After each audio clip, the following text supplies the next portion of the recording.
आज के लेक्चर में आप सभी का स्वागत है। पोस्ट ऑफिस गाइड पार्ट 2 के बारे में कर रहे थे, जिसमें हमारे पास पार्सल पोस्ट के बारे में आता है। उसी में आगे करना शुरू करेंगे।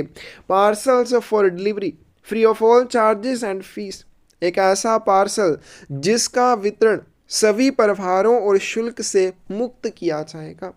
अब हमने पार्सल के बारे में बहुत सारे रूल किए और पार्सल के बारे में ये पढ़ा कि जब भी कोई पार्सल भेजा जाता है उसके ऊपर प्रसारण के दौरान या गंतव्य देश में बहुत सारे चार्जेस लगाए जाते हैं और उन चार्जेस का भुगतान प्राप्तकर्ता को करना पड़ता है।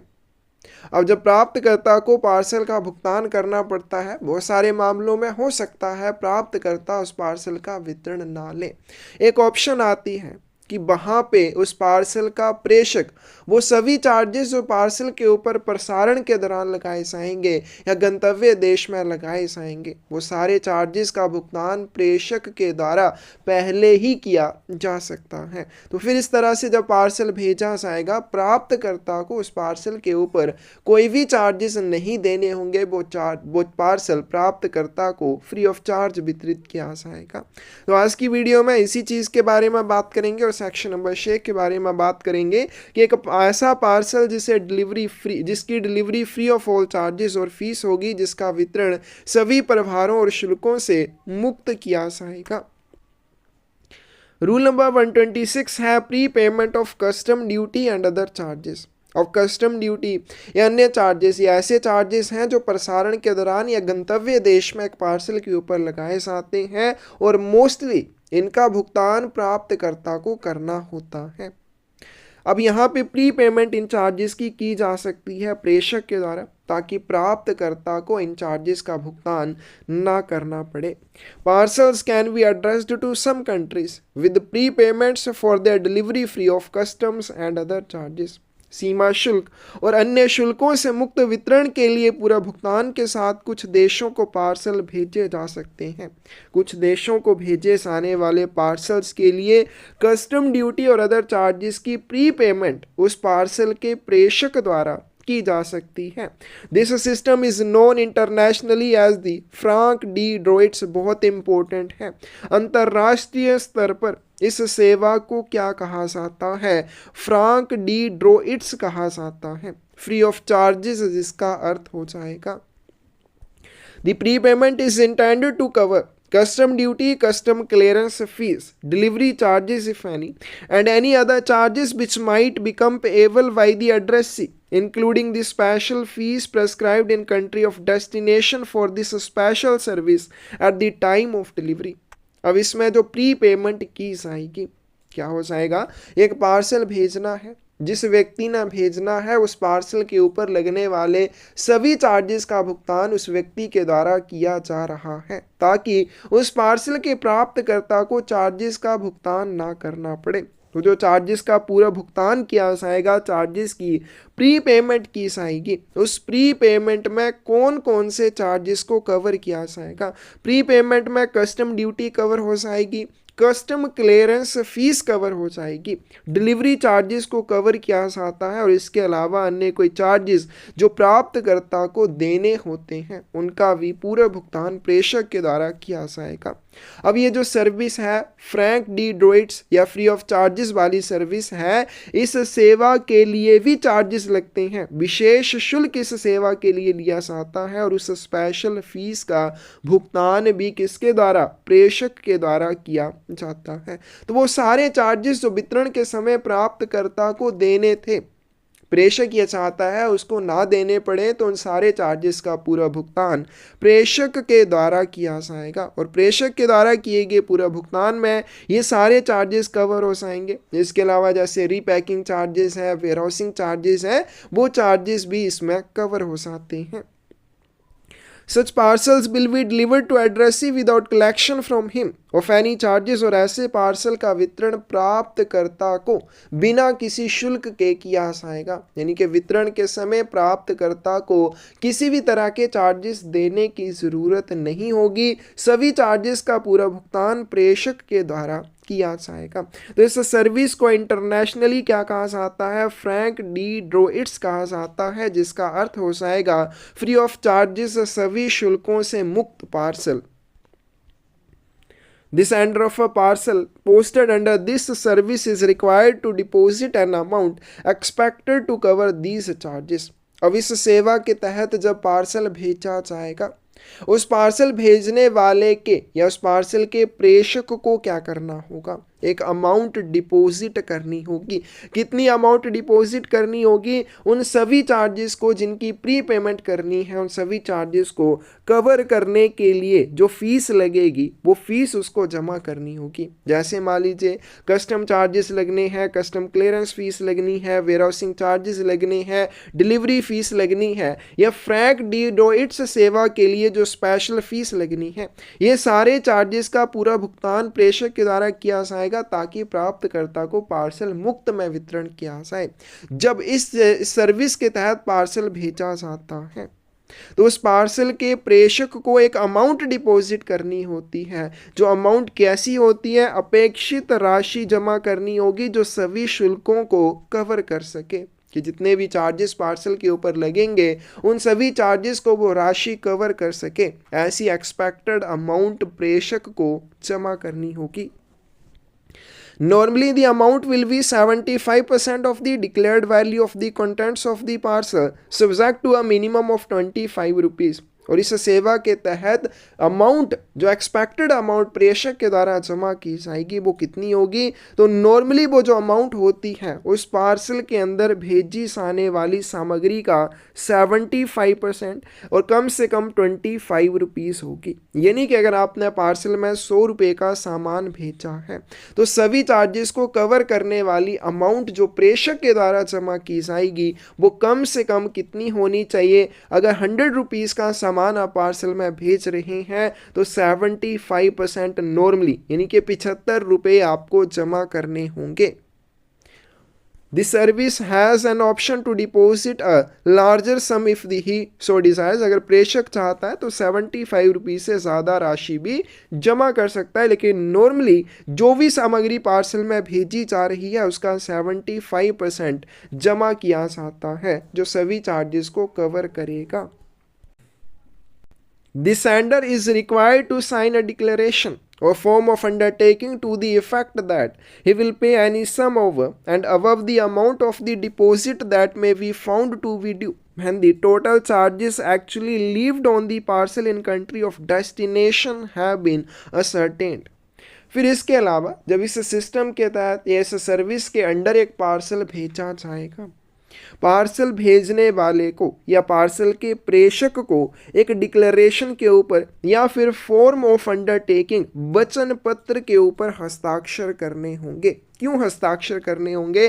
कि ये जो अमाउंट मेरे द्वारा डिपॉजिट की जा रही है अगर सभी चार्जेस को कवर करने में कम पड़ जाती है तो जितनी राशि कम होगी उस राशि का भुगतान मेरे द्वारा किया जाएगा। अब मान लीजिए मैंने एक फॉरेन कंट्री को पार्सल भेजा।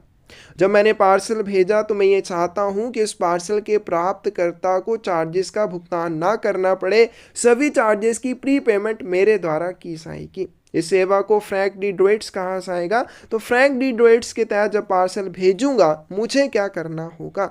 मुझे एक अमाउंट डिपॉजिट करनी होगी। मान लीजिए मैं पार्सल में 100 रुपये का सामान भेज रहा हूँ, मुझे एक अमाउंट डिपॉजिट करनी है। कौन सी अमाउंट डिपॉजिट करनी है? वो उन सभी चार्जेस को कवर करेगी जो पार्सल के ऊपर प्रसारण के दौरान या डेस्टिनेशन कंट्री में लगाए जाएंगे। और जो अमाउंट मुझे डिपॉजिट करनी है उस पार्सल के अंदर भेजी जाने वाली सामग्री का 75% करनी है। यानी कि 100 रुपये का सामान अगर मैं पार्सल में भेज रहा हूं मुझे कम से कम 75 रुपीज़ जमा करने होंगे। मेरे पास ऑप्शन होती है मैं 75 रुपीज़ से ज़्यादा अमाउंट भी जमा कर सकता हूँ। अब दूसरी बात, जब मैं इस पार्सल को भेजूंगा मुझे साइन करने होंगे एक डिक्लेरेशन के ऊपर, घोषणा के ऊपर, या फॉर्म ऑफ अंडरटेकिंग एक वचन पत्र के ऊपर। या तो एक डिक्लेरेशन के ऊपर मुझे हस्ताक्षर करने होंगे या एक वचन पत्र के ऊपर हस्ताक्षर करने होंगे। क्यों हस्ताक्षर करने होंगे? कि जब फॉरेन कंट्री में उस पार्सल का वितरण किया जाएगा जो मेरे द्वारा भेजा गया है उसके ऊपर जो प्राप्तकर्ता से वसूल किए जाने वाले चार्जेस थे वो 75 रुपीज़ से ज़्यादा हो जाते हैं। मान लीजिए वो 90 रुपीज़ हो जाते हैं। अब मैंने तो सिर्फ 75 रुपीज़ जमा किए हैं, तो मैंने डिक्लेरेशन के ऊपर या फॉर्म ऑफ अंडरटेकिंग के ऊपर जो हस्ताक्षर किए होंगे वो इसी पर्पज़ के लिए किए होंगे कि जो अमाउंट मैंने डिपॉजिट की है अगर वो उन चार्जेस को कवर करने में कम पड़ जाती है तो वो चार्जेस जो ड्यू रहेंगे उनका भुगतान मेरे द्वारा किया जाएगा। If on the other hand the amount charged is less than the deposit, or if the parcel is returned undeliverable, the excess amount or the deposit as the case may be will be refunded to the sender। और दूसरी side क्या होगा, अगर मान लीजिए जो मेरे द्वारा जमा किए हुए 75 रुपीज़ हैं, जो उस पार्सल के ऊपर वितरण के समय चार्जेस बने वो सिर्फ 70 रुपीज़ बने, 5 रुपये यहाँ पे क्या है मेरे द्वारा एक्सेस में जमा किए हुए हैं, तो वो चार्जेस मुझे रिफंड कर दिए जाएंगे, 5 रुपये मुझे वापस कर दिए जाएंगे। या फिर पार्सल अगर अनडिलीवरेबल रहता है, पार्सल का वितरण नहीं हो पाता है, जो चार्जेस उसकी आवक या इनवर्ड जर्नी के लिए लगेंगे वो मेरी इसमें 75 रुपीज़ में से काटे जाएंगे और जो एक्सेस अमाउंट होगी वो मुझे रिफंड कर दी जाएगी। All other conditions applicable to ordinary or insured parcels as the case may be are also applicable to parcels posted under this system। और बाकी सारी जो conditions हमने पिछली वीडियोस में की कि ऑर्डिनरी पार्सल के लिए क्या शर्तें हैं उसको जब भेजना है या इंश्योर्ड पार्सल को भेजने के लिए क्या शर्तें हैं, वो सारे रूल वो सारी कंडीशन इस सिस्टम के तहत भेजे जाने वाले पार्सल्स के ऊपर भी अप्लाई होती हैं। In addition, these parcels should be marked clearly on the address side with the words to be delivered free of all charges, franks, D taxes at D draw its। जब इस तरह से parcel भेजा जाएगा, जो conditions हमने ordinary या insured parcel के लिए की वो सारी कंडीशन इस सिस्टम के तहत भेजे गए पार्सल के ऊपर भी अप्लाई होंगी। उसके अलावा इस सिस्टम के तहत या इस अरेंजमेंट के तहत भेजे गए पार्सल के ऊपर पते वाली साइड क्या लिखा होगा, इसके ऊपर लिखा होगा to delivered free of all charges या फिर francs de taxes et de droits. ये चीज़ इस पार्सल के ऊपर लिखी रहेगी कि इस पार्सल का वितरण प्राप्तकर्ता से बिना कोई शुल्क वसूल किए हुए करना है। नेक्स्ट चलते हैं rule number 127, request for delivery free of all charges subsequent to posting. Posting के बाद निशुल्क वितरण के लिए क्या अनुरोध आप कर सकते हैं। आपने मान लीजिए क्या हुआ, एक पार्सल भेज दिया, जब आपने पार्सल भेजा उसको नॉर्मली भेजा कि जो भी इसके ऊपर चार्जेस लगेंगे, चाहे ट्रांसमिशन में लगें चाहे डेस्टिनेशन कंट्री में लगें, वो चार्जेस का भुगतान प्राप्तकर्ता को ही करना है। लेकिन बाद में आपने पार्सल पोस्ट कर दिया, पोस्ट करने के बाद आप उसके बारे में अनुरोध कर सकते हैं कि जो पार्सल मैंने भेजा है उस पार्सल का वितरण प्राप्तकर्ता को निःशुल्क किया जाए। In respect of some countries, the sender may also request after dispatch of the parcel that it may be delivered free of all charges। कुछ देशों को भेजे गए पार्सल के मामले में प्रेषक पार्सल को पोस्ट करने के बाद भी अनुरोध कर सकता है कि इस पार्सल का वितरण प्राप्तकर्ता को फ्री ऑफ चार्ज किया जाए, उससे किसी भी तरह का शुल्क ना लिया जाए। Such a request may be also be made when an advice of non-delivery is sent to the sender। अब हम ये कर चुके हैं कि जब भी फॉरेन कंट्री को कोई पार्सल भेजा जाता है एक डिस्पैच नोट साथ में भेजा जाएगा। डिस्पैच नोट के ऊपर आपको निर्देश देना होता है कि अगर पार्सल किसी वजह से अनडिलीवर रह जाता है, मेरे द्वारा जो पार्सल भेजा गया है अगर किसी वजह से उसका वितरण नहीं हो पाता है तो कैसे उसका निपटान करना है। वहाँ पे एक निर्देश पढ़ा था कि an advice of non delivery is sent to me, कि इसका जो वितरण नहीं हो पाया है उसकी सूचना मुझे भेजी जाए, कि मेरे द्वारा जो पार्सल भेजा गया है उसका वितरण नहीं हो पाया है तो उसकी एडवाइस ऑफ नॉन डिलीवरी, उसके गैर वितरण की सूचना मुझे भेजी जाए।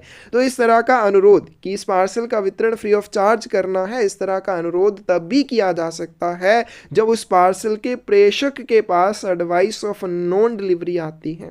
क्या हुआ, मान लीजिए मैंने एक पार्सल फॉरेन कंट्री को भेजा, फॉरेन कंट्री में उसका वितरण नहीं हो पाया। क्यों नहीं हो पाया? क्योंकि उस पार्सल का जो प्राप्त करता है उस पार्सल के ऊपर लगने वाले चार्जेस का भुगतान नहीं करना चाहता है। अब मैंने जो पार्सल भेजा था उसके डिस्पैच नोट के ऊपर एक निर्देश दिया था कि अगर ये पार्सल वितरित नहीं हो पाता है तो मुझे इसके गैर वितरण की सूचना भेजी जाए। अब फॉरेन कंट्री से मुझे उस पार्सल के गैर वितरण की सूचना भेजी जाएगी, जब मेरे पास वो गैर वितरण की सूचना पहुंचेगी तो मैं रिक्वेस्ट कर सकता हूं, अनुरोध कर सकता हूं कि ये जो पार्सल मैंने भेजा है इसका वितरण प्राप्तकर्ता को फ्री ऑफ चार्ज किया जाए। फिर जो इसके ऊपर चार्जेस लगने हैं वो कैसे भुगतान किए जाएंगे? In this case, also the sender will be required to pay a deposit of where the exact amount of customs duty or other charges are known the actual amount. ऐसी सिचुएशन में क्या होगा? अब मैंने अनुरोध कर दिया कि पार्सल का वितरण प्राप्तकर्ता को निशुल्क करना है, तो उस पार्सल के ऊपर जो भी चार्जेस बने होंगे उनका भुगतान मुझे करना होगा, उन चार्जेस के लिए मुझे डिपॉजिट करना होगा। और अगर मुझे एग्जैक्ट अमाउंट पता है कितने चार्जेस बने हैं तो मैं एग्जैक्ट अमाउंट का भुगतान भी कर सकता हूँ। In addition is required to pay special fees, और इसके अलावा उसे विशेष शुल्क का भुगतान भी करना होगा। कौन से विशेष शुल्क का भुगतान? प्री पेमेंट चार्जेस की सेंडर के द्वारा की जा रही है। अब यहाँ पे प्री पेमेंट तो नहीं कह सकते, लेकिन जो चार्जेस प्राप्तकर्ता ने देने थे वो चार्जेस प्रेषक के द्वारा दिए जा रहे हैं, और इस सर्विस के लिए एक्स्ट्रा चार्जेस या विशेष शुल्क का भुगतान करने की आवश्यकता होती है। The post office cannot undertake to make inquiry respecting charges levied in the country of destination on a parcel forwarded under this arrangement. इस सिस्टम के तहत जब भी पार्सल भेजा जाता है फॉरेन कंट्री में, उस पार्सल के ऊपर कौन कौन से चार्जेस और किस तरह से चार्जेस लिए गए हैं, उन चार्जेस के बारे में इंक्वायरी करने के लिए पोस्ट ऑफिस कार्य नहीं करता है। पोस्ट ऑफिस उसमें कुछ भी आपकी हेल्प नहीं करेगा ये जानने में कि जो पार्सल आपने भेजा है फॉरेन कंट्री में उस पार्सल के ऊपर कौन कौन से और कितने चार्जेस लगाए गए हैं। नेक्स्ट आते हैं रूल नंबर 128, इनवर्ड पार्सल्स की बात करते हैं। फॉरेन कंट्री से अगर भारत में वितरित होने के लिए कोई पार्सल आता है, When inward parcels are received from foreign countries under this scheme, जब इस योजना के तहत फॉरेन कंट्री से भारत में वितरित होने के लिए कोई पार्सल आएगा, यानी कि फॉरेन कंट्री से भारत के लिए एक पार्सल भेजा गया है, लेकिन उस पार्सल के ऊपर जो प्राप्तकर्ता से चार्जेस लेने थे उनका पूरा भुगतान उस पार्सल के प्रेषक द्वारा किया जा चुका है। They will be delivered to addressee without collecting any dues as these will be collected from sender. तो जो भी चार्जेस प्राप्तकर्ता ने देने थे वो सारे प्रेषक के द्वारा पूर्व भुगतान किए जाएंगे, इसलिए प्राप्तकर्ता से वितरण के समय कोई भी शुल्क वसूल नहीं किया जाएगा। However, the amount collected from the sender will include, in addition to custom duty, custom clearance charges and other charges which might have occurred on the parcel, special fees for delivery free of charges. तो जो भी प्रेषक के द्वारा पूरा भुगतान किया जाएगा उसमें custom duty charges, custom clearance charges और अदर चार्जेस जो ट्रांसमिशन में लगेंगे वो उस पार्सल के ऊपर प्रेषक को देने होंगे। और उसके साथ इस सर्विस के तहत, कौन सी सर्विस है? Franc de droits free of charges वाली सर्विस के तहत इस पार्सल का वितरण करने के लिए स्पेशल फीस लगेगी। उस स्पेशल फीस का भुगतान भी प्रेषक को करना होगा, तब वो पार्सल बिना किसी शुल्क के प्राप्तकर्ता को वितरित किया जाएगा। नेक्स्ट आते हैं सेक्शन नंबर 6, मनी ऑर्डर्स के बारे में। The foreign money order service from India to countries except Burma, Nepal and Bhutan to which service was available is temporarily under suspension. Bharat से फॉरेन कंट्री को जो मनी ऑर्डर भेजे जाते हैं वो सिर्फ बर्मा, नेपाल और भूटान के लिए भेजे जा सकते हैं। इसके अलावा बाकी देशों के साथ मनी ऑर्डर का आदान प्रदान फिलहाल निलंबित है। रूल नंबर 129 है countries to which foreign money order service is available. जिन देशों के लिए विदेशी मनी ऑर्डर सेवा उपलब्ध है। The foreign money order service from India to countries except Burma, Nepal and Bhutan to which the service was available is temporarily under suspension. Burma, Nepal और भूटान को छोड़कर जिन देशों के लिए भारत से विदेशी मनी ऑर्डर सेवा उपलब्ध थी वह अस्थायी रूप से निलंबित है। यानी कि भारत से फॉरेन कंट्रीज को जो मनी ऑर्डर भेजे जा सकते हैं वो फॉरेन कंट्रीज कौन कौन सी हैं? वो है बर्मा, नेपाल और भूटान। इसके अलावा बाकी देशों को मनी ऑर्डर नहीं भेजे जाते हैं। All post offices are money order offices. अब जितने भी डाकघर होते हैं वो मनी ऑर्डर ऑफिस होते हैं। मनी ऑर्डर ऑफिस का क्या अर्थ हो जाएगा? ऐसा पोस्ट ऑफिस जहाँ पे मनी ऑर्डर बुक किए जाते हैं या मनी ऑर्डर्स का भुगतान किया जाता है, वो क्या हो जाएंगे? मनी ऑर्डर ऑफिस हो जाएंगे। तो जितने भी डाकघर होते हैं वो सभी मनी ऑर्डर ऑफिस होते हैं, सिवाय उन डाकघरों के जिन्हें क्या किया गया है? Those that are distinguished by letter D against their names in list of post offices published in part 3 of this guide. Post office guide part 3 में एक लिस्ट दी गई है डाकघरों की। उस लिस्ट में जिन डाकघरों के नाम के आगे डी शब्द लिखा हुआ है वो डाकघर मनी ऑर्डर ऑफिस नहीं होंगे, उसके अलावा सभी डाकघर मनी ऑर्डर ऑफिस होंगे।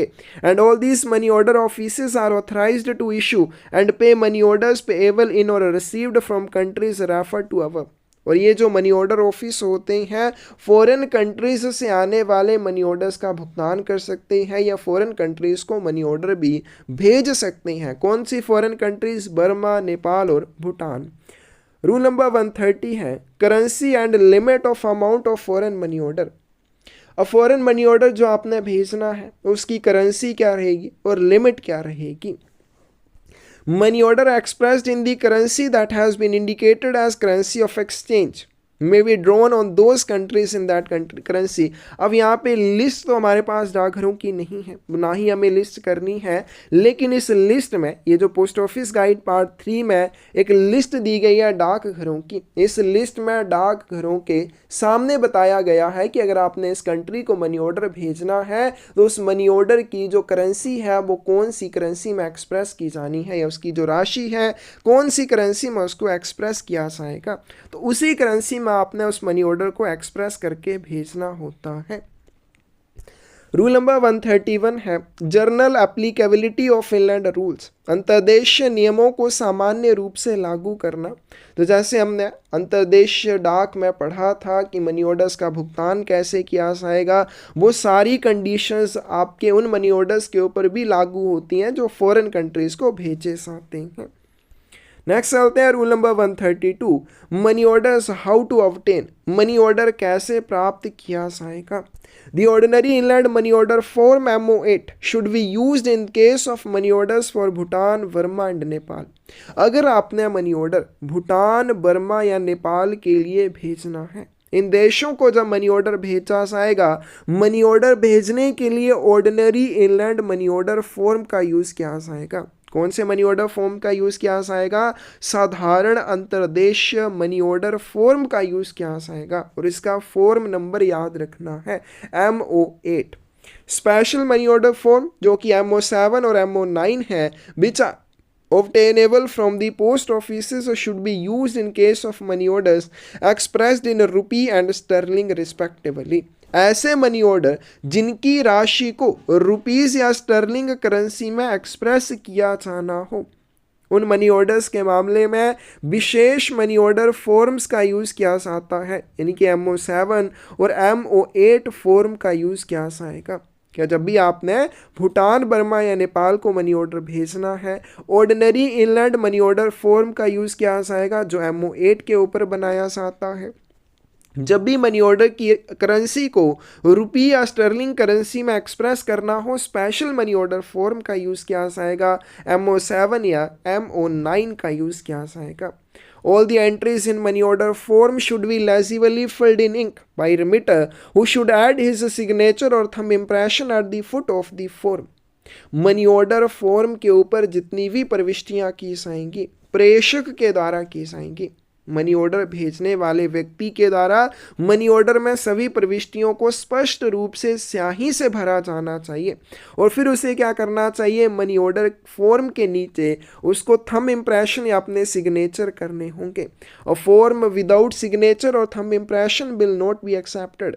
एक ऐसा फॉर्म जिसमें सिग्नेचर नहीं है या थंब इम्प्रेशन नहीं है उसको एक्सेप्ट नहीं किया जाता है। तो जब भी मनी ऑर्डर फॉर्म भरा जाएगा रेमिटर के द्वारा उसको भरा जाएगा। जितनी भी प्रविष्टियां हैं स्पष्ट रूप से स्याही से की जानी चाहिए और रेमिटर को उस मनी ऑर्डर फॉर्म के नीचे अपने हस्ताक्षर करने होते हैं। अगर वो ऐसा नहीं करता है, एक मनी ऑर्डर फॉर्म जिसके ऊपर सिग्नेचर या उसने थंब इंप्रेशन नहीं लगाया है, उसको एक्सेप्ट नहीं किया जाएगा। The amount of a sterling money order must be entered in money order form in sterling currency by the remitter। जब भी कोई स्टर्लिंग मनी ऑर्डर में राशि दर्ज की जाएगी, मान लीजिए एक स्टर्लिंग मनी ऑर्डर भेजना है और उसमें जो अमाउंट दर्ज की जाएगी वो रेमिटर के द्वारा स्टर्लिंग करेंसी में ही की जाएगी। कि अगर मैंने एक मनी ऑर्डर भेजना है और वो स्टर्लिंग मनी ऑर्डर है तो उसमें जो अमाउंट मेरे द्वारा दर्ज की जाएगी वो स्टर्लिंग करेंसी में ही की जाएगी and the equivalent of this amount in Indian currency will be entered in form by the post office.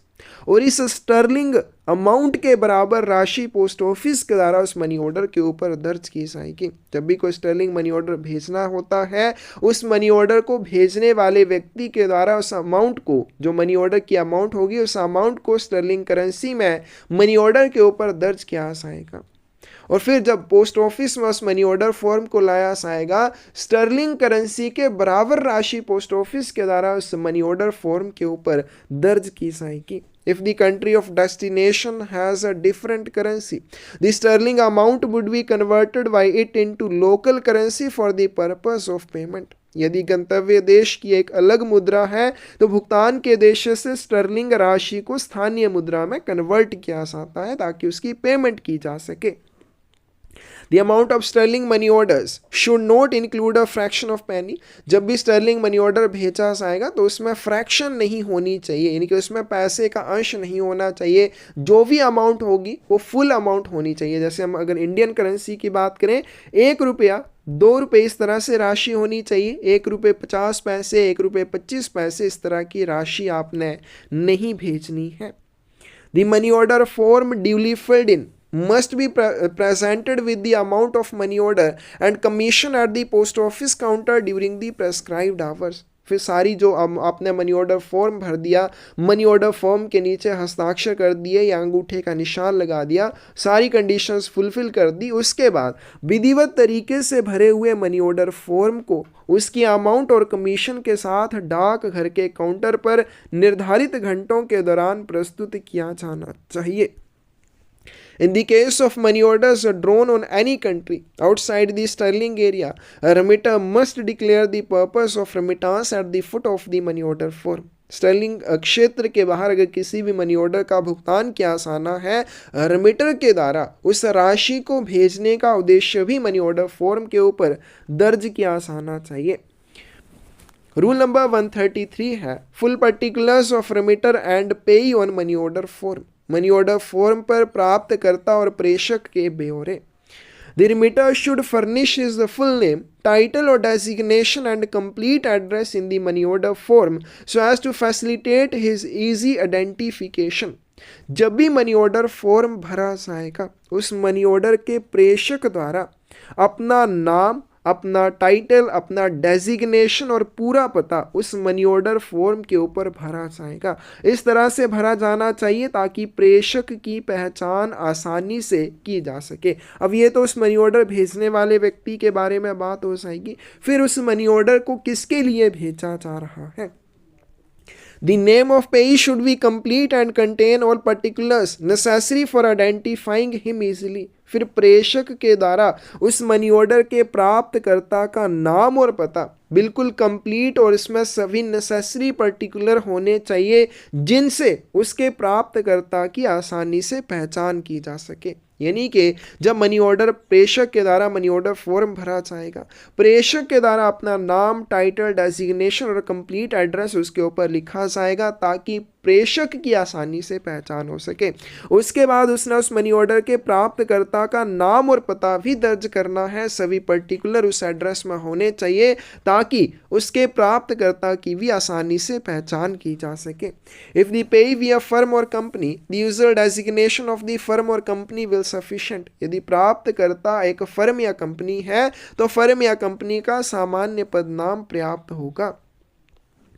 The name and address of the payee should be given with such completeness as shall secure identification and prevent any risk of any wrong payment. भुगतानकर्ता का नाम और पता इतनी पूर्णता के साथ दिया जाना चाहिए कि उनकी पहचान आसानी से की जा सके और किसी भी गलत भुगतान के जोखिम को रोका जा सके।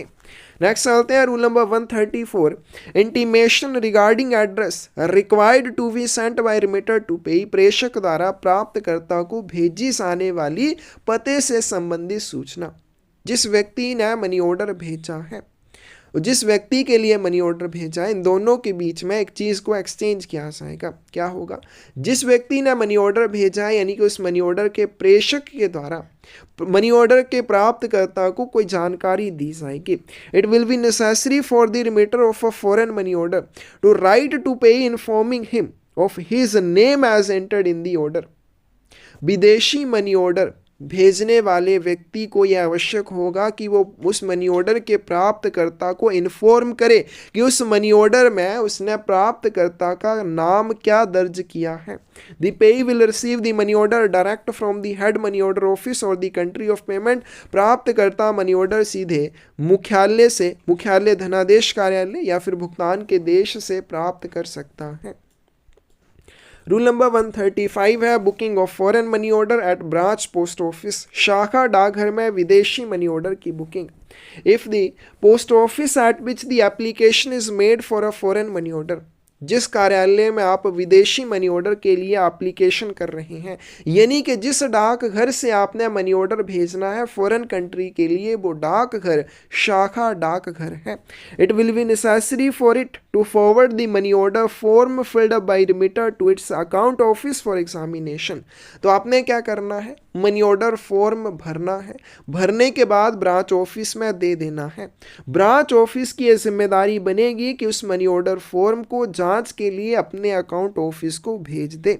On return from account office the money order form will be delivered to applicant who may then present it along with the required amount. फिर क्या होगा? ब्रांच ऑफिस ने जांच के लिए मनी ऑर्डर फॉर्म को अकाउंट ऑफिस को भेजना है। अकाउंट ऑफिस नेसेसरी जो भी जांच होगी करने के बाद उस मनी ऑर्डर फॉर्म को वापस शाखा डाकघर को लौटाएगा ताकि वो मनी ऑर्डर फॉर्म उस मनी ऑर्डर भेजने वाले को दिया जा सके। जब मनी ऑर्डर फॉर्म भेजने वाले के पास दोबारा से जांच होने के बाद वो मनी ऑर्डर फॉर्म आ जाएगा तो मनी ऑर्डर फॉर्म और साथ में उस मनी ऑर्डर की अमाउंट को डाकघर में जमा कर सकता है। रूल नंबर 136 है रिमिटर्स रिसिप्ट। प्रेषक की रसीद। Receipt will be issued to remitter for the amount paid by him on account of money order and commission. प्रेषक द्वारा मनी ऑर्डर की राशि और कमीशन जो भुगतान किया जाएगा उस अमाउंट के लिए प्रेषक को एक रिसिप्ट जारी की जाएगी। क्या होगा? जो मनी ऑर्डर का प्रेषक होता है उसके द्वारा मनी ऑर्डर की अमाउंट प्लस जो कमीशन का भुगतान किया गया होगा उस अमाउंट के लिए रिमिटर को एक रसीद दी जाती है। Remitter should examine the receipt to ascertain that the particulars have been correctly entered therein. प्रेषक को यह सुनिश्चित करने के लिए रसीद की जांच करनी होगी कि उस रसीद में सभी पर्टिकुलर्स को सही ढंग से दर्ज किया गया है या नहीं। वो रसीद की जांच करेगा, सभी पर्टिकुलर्स को चेक करेगा कि क्या मनी ऑर्डर की राशि, क्या मनी ऑर्डर का कमीशन, प्रेषक का नाम, प्राप्तकर्ता का नाम, सभी पर्टिकुलर करेक्टली उसमें दर्ज किए गए हैं या नहीं किए गए हैं। Any error or omission pointed out at once by remitter to post office। अगर उसको रिसिप्ट में कोई भी गलती दिखाई देती है, कोई भी चूक दिखाई देती है, तुरंत इस चीज़ के बारे में वो पोस्ट ऑफिस को बताएगा। If he fails to do so, लेकिन अगर वो डाकघर को इस बारे में बताने में असफल रहता है, the responsibility for any mistake will rest with him. तो अगर उस मनी ऑर्डर के साथ कुछ भी गलत होता है तो उसकी जिम्मेदारी प्रेषक की ही रहेगी। रूल नंबर 137 है एडवाइस ऑफ पेमेंट। भुगतान की सूचना। Remitter of a foreign money order can obtain an advice of payment. On paying fees in addition to commission of money order. विदेशी मनी ऑर्डर का प्रेषक मनी ऑर्डर के commission के अलावा अतिरिक्त शुल्क का भुगतान करके भुगतान की सूचना प्राप्त कर सकता है। जैसे इनलैंड पोस्ट में हम करते थे कि एक एक्नॉलेजमेंट भेजी जाती है उस मनी ऑर्डर के प्रेषक को भुगतान के बाद, लेकिन यहाँ पे फॉरेन कंट्री में अगर प्रेषक को एडवाइस ऑफ पेमेंट चाहिए, भुगतान की सूचना चाहिए, तो उसे उस मनी ऑर्डर के ऊपर लगने वाले कमीशन के अलावा एक्स्ट्रा चार्जेस उस एडवाइस ऑफ पेमेंट के लिए देने होंगे। Advice of payment is obtainable from all countries with which foreign money orders are exchanged. जिन देशों के साथ विदेशी मनी ऑर्डर का आदान प्रदान किया जाता है उन सभी से एडवाइस ऑफ पेमेंट प्राप्त की जा सकती है, सिवाय न्यू कैलेडोनिया के। इसको न्यू कैलेडोनिया को भेजे गए मनी ऑर्डर के लिए आप एडवाइस ऑफ पेमेंट प्राप्त नहीं कर सकते। इसके अलावा जिस भी देश के साथ फॉरेन मनी ऑर्डर का आदान प्रदान किया जाता है उनसे आप एडवाइस ऑफ पेमेंट प्राप्त कर सकते हैं। In the case of money orders to Burma, Burma को भेजे गए मनी ऑर्डर के मामले में payee's acknowledgement will be sent to remitter only when the remitter pays for advice of payment. Burma के लिए मनी ऑर्डर के मामले में प्राप्तकर्ता की पावती प्रेषक को तभी भेजी जाएगी जब प्रेषक भुगतान की सूचना के लिए भुगतान करेगा।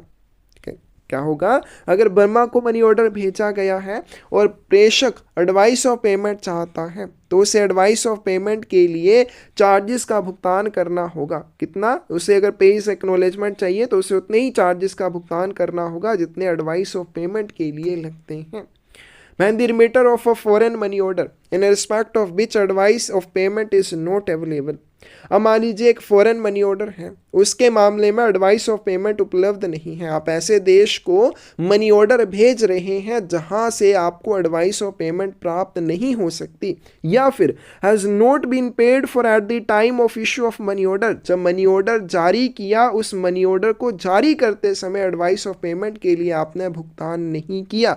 Desires to have an inquiry made by post office regarding the disposal of money order. अब प्रेषक बाद में ये चाहता है कि उसके मनी ऑर्डर का भुगतान या निपटान किस तरह से हुआ है उसके बारे में इंक्वायरी की जाए। He will be entitled to this service on payment of same fee as that chargeable for an advice of payment. तो ऐसा करने का वो हकदार होता है। उसे कितने चार्जेस का भुगतान करना होगा? जितने चार्जेस एडवाइस ऑफ पेमेंट के लगते हैं उतने ही चार्जेस का भुगतान करके पोस्ट ऑफिस के माध्यम से वो ये इंक्वायरी करवा सकता है कि उसके मनी ऑर्डर का निपटान कैसे किया गया है। Fees for advice of payment at time of issue of money order if paid by means of postage stamps। अगर एडवाइस ऑफ पेमेंट या भुगतान की सूचना के लिए जब मनी ऑर्डर जारी किया जाता है उस समय भुगतान आप डाक टिकटों के माध्यम से करते हैं जो कि मनी ऑर्डर फॉर्म के ऊपर चिपकाई जाती हैं। Then in such cases the receipt granted to remitter with words AP written across it. उस मामले में जो रसीद दी जाएगी उस मनी ऑर्डर के लिए उसके ऊपर एपी शब्द लिखे होंगे। नेक्स्ट चलते हैं rule number 138 alteration and refund, पते में परिवर्तन या रकम की वापसी। If the remitter of a foreign money order which has not been paid desires to alter the address of the payee or to cancel the money order or have the amount refunded to him, ये हम inland money orders के मामले में भी कर चुके हैं। Same वैसा ही कुछ फॉरेन मनी ऑर्डर के मामले में भी है। ऐसा मनी ऑर्डर जो फॉरेन कंट्री के लिए भेजा गया है, अगर उसका प्रेषक ये चाहता है, क्या चाहता है, to alter the address of payee, कि मैंने उस मनी ऑर्डर में जो प्राप्तकर्ता का नाम और पता लिखा था, जो मैंने उस मनी ऑर्डर के प्राप्तकर्ता का एड्रेस लिखा था, मुझे वो चेंज करना है, या फिर मनी ऑर्डर मुझे कैंसिल करना है और मैं ये चाहता हूँ उस मनी ऑर्डर की राशि मुझे वापस कर दी जाए। ठीक है, फॉरेन कंट्री को भेजे गए मनी ऑर्डर का प्रेषक अगर ये चाहता है कि मैंने उस मनी ऑर्डर में प्राप्तकर्ता का जो एड्रेस लिखा था मुझे उस एड्रेस में कुछ चेंज करना है, या फिर जो उस अमाउंट को है मैं चाहता हूँ मुझे वापस कर दी जाए और उस मनी ऑर्डर को कैंसिल कर दिया जाए। Remitter should apply in a writing to postmaster of the office where the money order was booked, giving full particulars of the money order concerned and enclosing the receipt granted to him by the post office of issue। इसके लिए प्रेषक को लिखित में उस कार्यालय के post master के पास आवेदन करना होगा जहां से मनी ऑर्डर बुक किया गया था। साथ में उस मनी ऑर्डर के सारे पर्टिकुलर या विवरण देने होंगे और साथ में पोस्ट ऑफिस के द्वारा उस मनी ऑर्डर को जारी करते समय प्रेषक को जो रिसिप्ट दी गई थी वो रिसिप्ट भी उसे वहां पे जमा करनी होगी। Post office will communicate with foreign country and intimate the result. फिर फॉरेन कंट्री के साथ डाकघर के द्वारा इसके बारे में संपर्क किया जाएगा और जो भी रिजल्ट होगा वो प्रेषक को बता दिया जाएगा। In the case of cancellation of order, अगर मनी ऑर्डर कैंसिल किया जाता है after reference to country of payment, the amount to be refunded will be the value of the order but not the commission. उस मामले में जब foreign money order को cancel किया जाता है और प्रेषक ऐसा आता है उसकी राशि मुझे वापस कर दी जाए तो उस मनी ऑर्डर की सिर्फ अमाउंट प्रेषक को वापस की जाएगी, उसके ऊपर दिया गया कमीशन उसे वापस नहीं किया जाएगा। No second commission will be charged for cancellation of a foreign money order or for altering the address of the pay। जो जैसे हमने अंतर्देशीय डाक में किया था कि अगर मनी ऑर्डर के प्राप्तकर्ता का सिर्फ आपने एड्रेस चेंज करना है, अपना प्राप्तकर्ता को चेंज नहीं करना, सिर्फ उसका एड्रेस चेंज करना है या मनी ऑर्डर को कैंसिल करना है, उस मामले में कोई भी सेकंड कमीशन नहीं लिया जाता है। और फॉरेन मनी ऑर्डर के मामले में भी सेम ऐसा ही रहेगा। If the remitter of a foreign money order which has not been paid desires to have the amount paid to a person other than the payee named in the order। अब अगर money order भेजने वाला व्यक्ति ये चाहता है कि money order का भी भुगतान नहीं हुआ है और उस मनी ऑर्डर का प्रेषक अगर ये चाहता है कि जो मनी ऑर्डर मैंने भेजा है उस मनी ऑर्डर को जिसके लिए मैंने भेजा है उसके अलावा किसी अन्य व्यक्ति को उसका भुगतान किया जाए, यानी कि मनी ऑर्डर में जो प्राप्तकर्ता का नाम है उसको चेंज करना है। Remitter should apply in writing to postmaster of the office where the money order was booked। जहाँ पे मनी ऑर्डर बुक किया गया था उस कार्यालय के पोस्ट मास्टर के पास लिखित में इस चीज़ के लिए आवेदन करना होगा। Giving full particulars of the money order के सारे विवरण प्रस्तुत करने होंगे और साथ में पोस्ट ऑफिस के द्वारा उस मनी ऑर्डर को जारी करते समय जो रिसिप्ट दी गई थी वो रिसिप्ट भी जमा करनी होगी। Required change shall be made on payment by the remitter of a second commission calculated at the same rate as the first commission. अब ऐसा करने के लिए क्या करने के लिए, प्राप्तकर्ता का नाम परिवर्तित करने के लिए प्रेषक को दूसरे कमीशन का भुगतान करना होगा जो लगभग पहले कमीशन के बराबर रहता है। Office of issue would communicate with the foreign country.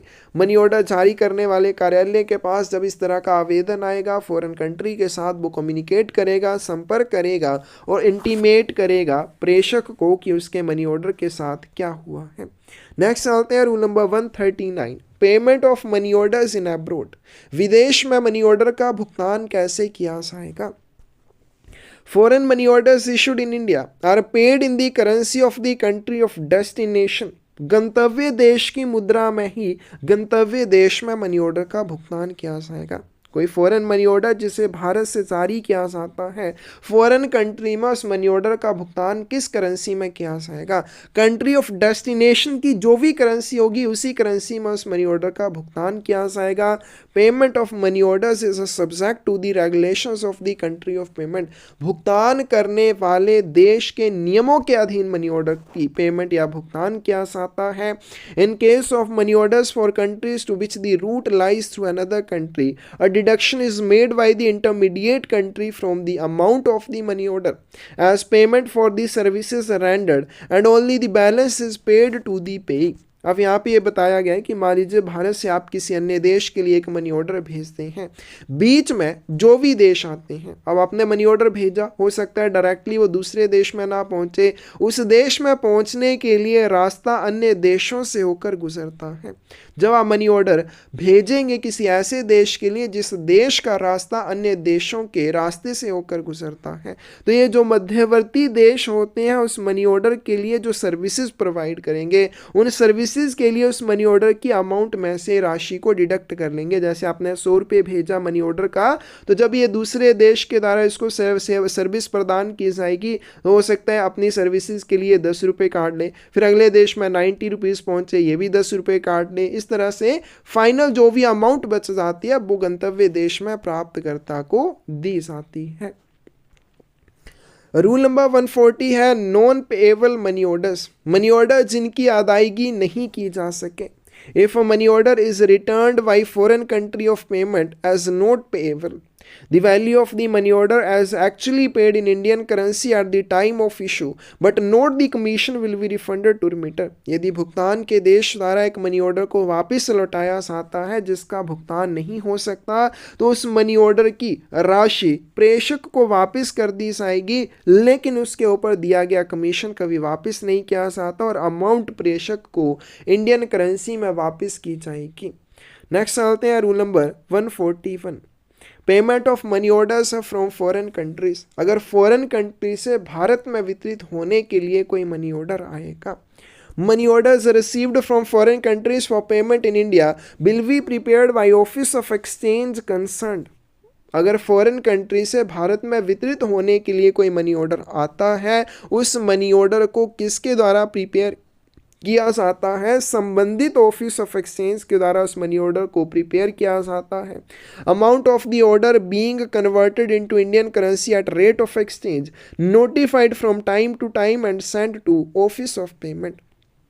Foreign country से जब वो भारत में मनी ऑर्डर आएगा, जिस भी देश से आया है उस देश की करेंसी में वो मनी ऑर्डर होगा, फिर उसको ऑफिस ऑफ एक्सचेंज में इंडियन करेंसी में कन्वर्ट किया जाएगा। इंडियन करेंसी में कन्वर्ट करने के बाद उसे ऑफिस ऑफ पेमेंट को भेजा जाएगा। The rules governing delivery and payment etcetera of inland money orders are also applicable to foreign money orders received for payment in India. अंतर्देशीय मनी ऑर्डर का वितरण या भुगतान कैसे करना है, वो सारे नियम ऐसे मनी ऑर्डर्स के ऊपर भी अप्लाई होते हैं जो मनी ऑर्डर फॉरेन कंट्री से भारत में वितरित होने के लिए आते हैं। An order that has become void, एक ऐसा मनी ऑर्डर जो अमान्य हो चुका है, can not be paid after the expiry of 6 months from the date of receipt in India. तो वो मनी ऑर्डर जब भारत में प्राप्त हुआ था, प्राप्ति की तारीख से 6 महीने के बाद उसका भुगतान नहीं किया जाएगा। 6 महीने की अवधि समाप्त होने के बाद फॉरेन कंट्री को वो मनी ऑर्डर जमा कर दिया जाएगा। द पेई में obtain a certificate of payment in respect of foreign money order paid in India. Foreign country से जब भारत में कोई मनी ऑर्डर आता है, उसके भुगतान के बाद उस मनी ऑर्डर का प्राप्त करता उस मनी ऑर्डर के लिए सर्टिफिकेट ऑफ पेमेंट प्राप्त कर सकता है। और ऐसा करने के लिए उसे क्या करना होगा?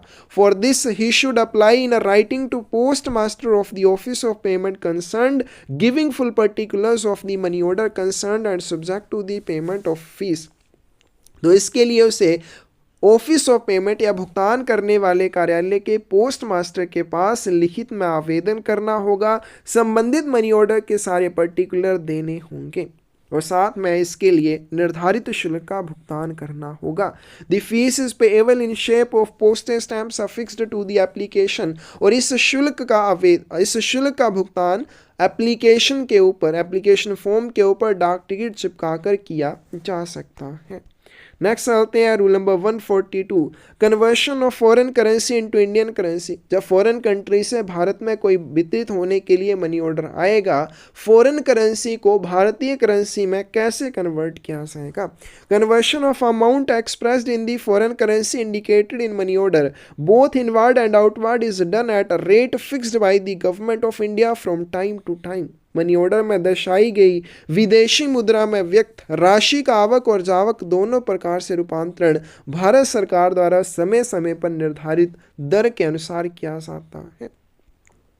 रूल नंबर 143 है suspension of foreign money order business by any post office. किसी भी डाक घर के द्वारा मनी ऑर्डर के काम को निलंबित करना। तो जैसे हमने सेम अंतर्देशीय डाक में किया था, वैसे ही फॉरेन पोस्ट में है। Director general may at any time suspend the issue of money orders upon or by any particular post office or group of post offices. महानिदेशक किसी भी समय किसी विशेष डाकघर द्वारा या डाकघरों के समूह द्वारा मनी ऑर्डर निलंबित करने की, मनी ऑर्डर जारी करने की सेवा को निलंबित कर सकता है। डायरेक्टर जनरल के पास ये पावर रहती है। आज की वीडियो में यहीं तक करेंगे। किसी भी रूल में आपको कोई भी डाउट हो, कमेंट सेक्शन में आप पूछ सकते हैं। किसी एग्जाम के रिलेटेड कोई बुक चाहिए तो डिस्क्रिप्शन में साइट का लिंक मिल जाएगा, वहां से जाकर आप बुक परचेज कर सकते हैं। धन्यवाद।